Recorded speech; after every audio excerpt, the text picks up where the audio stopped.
রাজ্যে নিয়োগ দুর্নীতির মাঝেই বড় খবর সামনে এলো। দীর্ঘদিন রাজ্যে শিক্ষক নিয়োগ নেই, ফলে পঠন পাঠন সমস্যায় পড়েছে স্কুলগুলো। এই অবস্থায় বিষয়ভিত্তিক শিক্ষকের ঘাটতি মেটাতে স্কুলে পড়াবেন কলেজের শিক্ষকরাও। এমনই সিদ্ধান্ত নিয়েছে উচ্চ মাধ্যমিক শিক্ষা পর্ষদ। ক্লাস্টার মডেলের আশপাশে স্কুলের পাশাপাশি কলেজের শিক্ষকরাও ক্লাস করাবেন। যেহেতু স্কুলগুলিতে বিষয়ভিত্তিক শিক্ষকের অভাব রয়েছে, পাশাপাশি সেমিস্টার পদ্ধতিতে উচ্চ মাধ্যমিক স্তরে সব বিষয়ে পঠন পাঠনও চালু করতে হবে।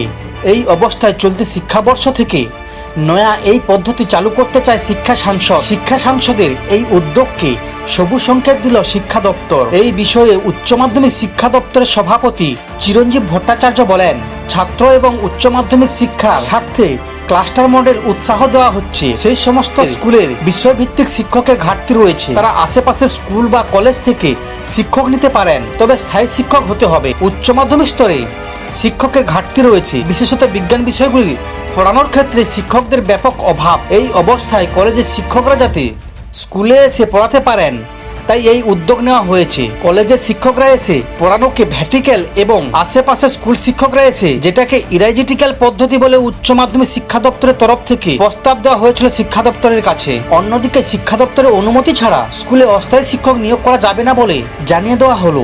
লোকসভা ভোট চলাকালীনই বিভিন্ন জেলার স্কুল পরিদর্শকের কাছে এই নির্দেশিকা পাঠান স্কুল শিক্ষা দপ্তর। সমস্ত খবর দেখতে এই চ্যানেলের সঙ্গে থাকুন।